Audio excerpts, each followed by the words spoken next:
안녕하십니까, 강창입니다. 지난 시간에는 우리나라 가계자산 중에 부동산 비중이 80%나 되기 때문에 부동산의 비중을 낮추고 금융자산의 비중을 50% 정도는 높여야 된다. 그래서 이 시간에는 금융자산 운용에 성공하려면 어떤 노력을 해야 되는가 하는 내용에 대해서 말씀을 드리도록 하겠습니다. 자, 금융자산을 늘리라고 하면은 그거를 결정하기 전에 먼저 수많은 금융상품은 저축상품과 투자상품으로 나눠진다. 이 말씀부터 드리도록 하겠습니다. 저축의 뜻이 뭔가? 아껴서 모으다. 은행에 예금하는 거, 지급액이 확정된 보험에 드는 거, 지급액이 확정된 연금에 드는 거, 이거를 저축상품이라고 합니다. 저축상품을 사시면 늘어나는 속도는 느리지만 원금이 깨지는 법이 없습니다. 왜? 금융기관이 운용의 결과를 책임져 주기 때문에. 예금처럼 갖다 맡기면 책임져 주는 상품은 저축상품, 주식이나 펀드처럼 책임 안 져주는 상품은 투자상품. 이거라도 외워두셔야 합니다. 자, 그러면 투자상품은 뭐냐? 투자라고 하는 것은 가능성을 믿고 자금을 투하하다. 주식, 채권, 보험 중에서도 변액보험, 연금 중에서도 변액연금. 이거는 잘하면 돈을 법니다. 잘못하면 원금도 깨먹습니다.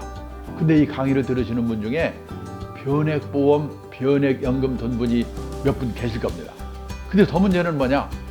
자기가 들었는지 안 들었는지 모르는 분이 더 많습니다. 이게 이름은 보험연금이지만은 앞에 변액이란 말이 붙어 있으면은 들어가 보면 펀드 투자하고 하고 있는 것과 똑같습니다. 그런데 이걸 모르고 가입한 분이 너무나 많다는 겁니다. 그러면 어떤 돈으로 투자를 해야 되는가? 단기간 내에 써야 할 자금은 따로 마련되어 있고, 시장에 장기간 묻어둘 각오가 되어 있고, 비상사태가 오더라도 놀라지 않고 참고 기다리겠다는 각오가 되어 있는 분. 제가 재작년에 깜짝 놀랐는데요. 우리나라 20대 남성 투자자의 주식 매매 회전율이 6,800%라는 겁니다. 회전율이 100%면요. 1년에 한 번씩 사고 팔면 100%입니다. 6,800%라는 것은 1년에 68회전 사고 팔고 했다는 겁니다. 거의 일주일에 2번 정도. 그러면은 매일 그 생각해야 되니까 아마 꿈에도 나타날 겁니다. 회사에 일하다가도 그 생각할 겁니다. 그리고요, 그렇게 단타 매매를 해가지고 성공할 수가 있는가? 계속 성공할 수가 없습니다.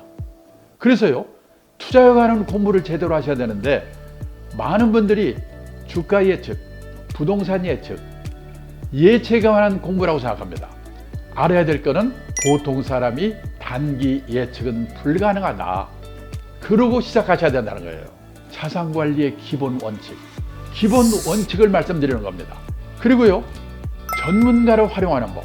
이 사람이 전문가냐 이제 식별하는 법. 이 정도 공부는 해야 된다는 겁니다. 중요한 게 뭐냐? 신뢰할 수 있는 전문가를 만나야 됩니다. 그리고 실력 있는 전문가.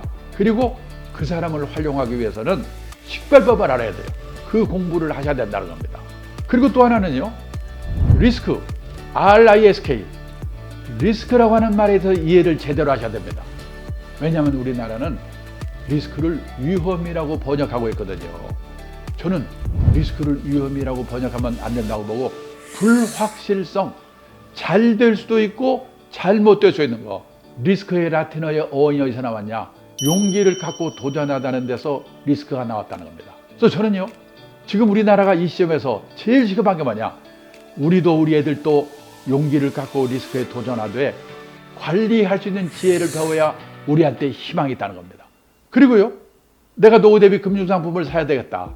그러면 꼭 살펴보고 사야 됩니다. 지금 당신이 나한테 사라는 이 상품은 저축상품이에요? 투자상품이에요? 왜냐하면 지금 제목만 보고 설명만 보면 애매한 게 너무나 많습니다. 두 번째는 예금처럼 책임져주는 저축상품은 사놓고 잊어버려도 됩니다. 근데 투자상품은 잘못하면 원금도 깨먹기 때문에 꼼꼼히 살펴봐야 되는데, 근데 그거를 확인하고 사는 사람이 100명에 한 명도 없습니다. 그걸 우리가 어떻게 확인합니까? 믿을 수 있고 실력 있는 전문가 한 사람을 알아주는 게 좋다고. 그 사람한테 물어보세요. 세 번째, 금융상품에는 단서조항이 있는 상품이 많아요. 단서조항이 나쁜 게 아니고 알고 하셔야 됩니다. 특히 보험상품에 단서조항이 많습니다. 요즘 은행이나 증권사에서 중위험, 중수익 상품이라고 해가지고 ELS라는 상품을 많이 팔고 있는데, 그 좋은 상품입니다. 근데 단서 조항이 있습니다. 그 중에 예를 하나 들면요. 3년 이내에 주가지수가 40% 이상만 떨어지지 않으면 원금이 보장됩니다. 근데 그 말을 안 해주거나 떨어져서 손해본 사람이 있습니다. 알고 사셔야 돼요. 네 번째, 적합성. 어떤 사람한테는 참 좋은 상품인데 나한테는 맞지 않은 상품이 있어요.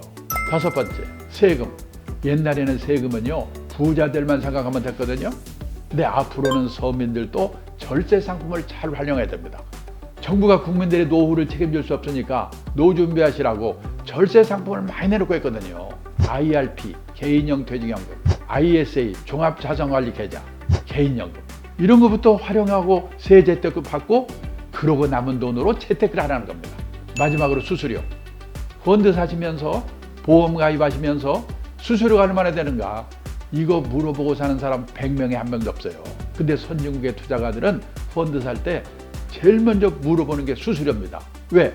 0.5% 차이만 나도 나중에 큰 차이를 나타내거든요. 그래서 급한 대로 꼭 확인하고 사셔야 된다.